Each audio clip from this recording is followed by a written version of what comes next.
What's going on, guys? I hope you're all having a great day. We are back with another video, and today's video is a bit different. There's not really any sports on, so I jumped into Underdog and did a best ball draft. For those of you that don't know, I absolutely love fantasy football. I actually have a completely free fantasy football group chat if you want to join down below. We're going to have a lot of your favorite creators inside there. It's going to be a pretty good time, and it will actually be a paid group, but for the first 500 to 1,000 people, we're making it free. So if you're watching this early, click the link, join. But anyway, let's jump into this. So, for those of you that do not know what best ball is, it is basically a fantasy football draft. You pay, say, $20, $25 once, and you're in the draft. And then you draft a huge team, and you never have to put people in, put people out. You don't do start sits.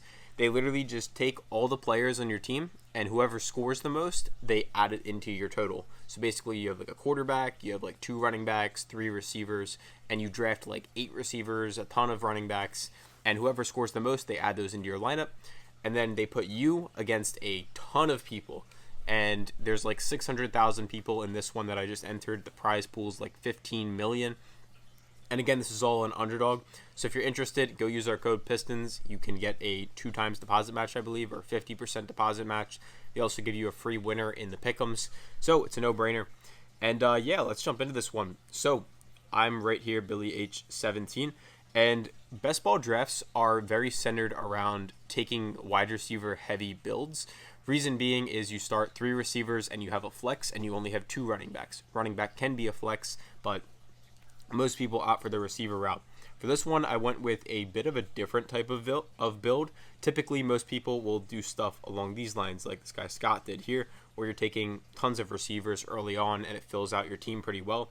For me, I went a little bit different, and I'll show you here. So one, I took Breece Hall at the 7. To be honest, I don't think he should have been there. I think he's probably a top 3, top 4 pick.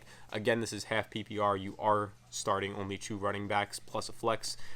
So it is a bit of a different scoring system. Guys like Garrett Wilson went all the way up at number 3, which I thought was insane. But to be honest, I absolutely love Garrett Wilson this year. So like, I don't blame him for taking him. I just didn't actually think he would go there. I was kind of hoping I would get him.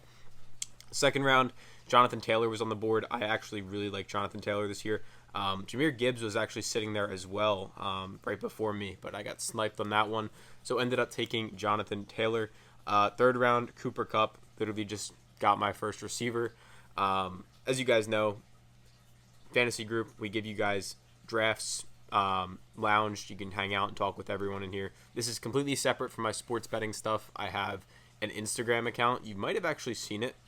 It's literally just, I'll show you here, NFL Poll Nation.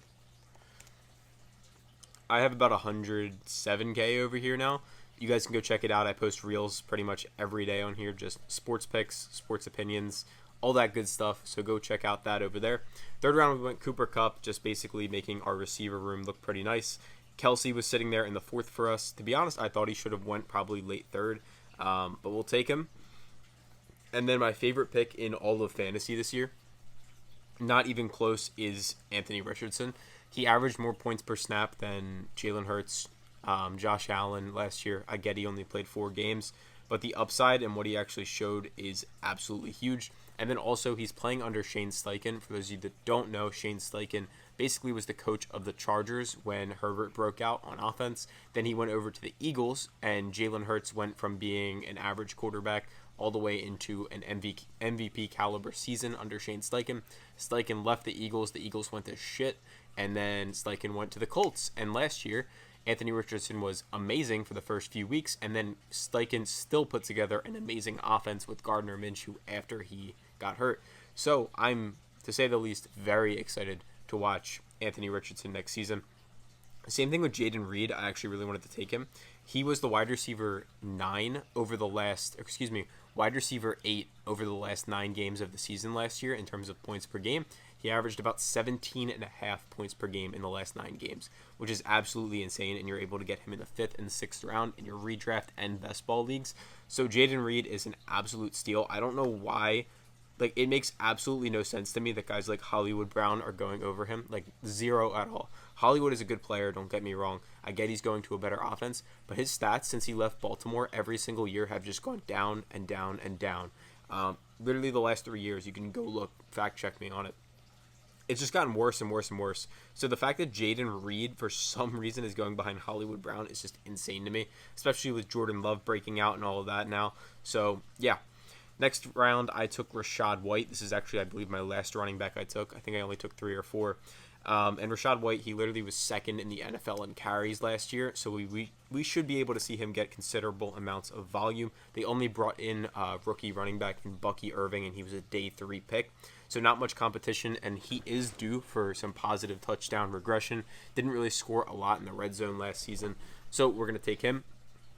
And then basically, I went from here, and I said, all right, it's a best ball draft. I need receivers, so let's play this a little risky. When you don't take receivers early on in best ball, it is very risky. And I literally just went on a wide receiver run where I went Sutton, who is pretty much the alpha in Denver, even though it's Bo Nix throwing the ball. Sutton should get some points. Same thing with Rashid Shaheed. He's kind of one of those guys that you anticipate will have a bunch of weeks where he scores 5 points, and then a bunch more weeks where he scores 20 every now and then. And that's exactly what you want in best ball. You want the guys that can have those spike weeks. Same thing with Brandon Cooks. Shakir, he's probably the wide receiver 1 or 2 on the Buffalo Bills offense. Downs, Demario Douglas. I actually really like Demario Douglas this year. Really, nobody knew where he came from last season. Like, he just kind of came out of nowhere. Nobody expected him to be anything that good. And he averaged like 45 yards a game in a miserable offense. And he was like kind of the only bright spot. And now that he has Drake May, new coaching staff, I'm actually pretty excited to watch him. Adam Thielen, I don't expect him to be anything near like what he did last year. I don't think anyone else does. But to be honest, getting him in the 13th round and just hoping that he has some spike weeks, why not take the shot? Same thing with Michael Wilson down here. He was a really good wide receiver 2 on the Cardinals, or he's going to be a really good wide receiver 2 on the Cardinals.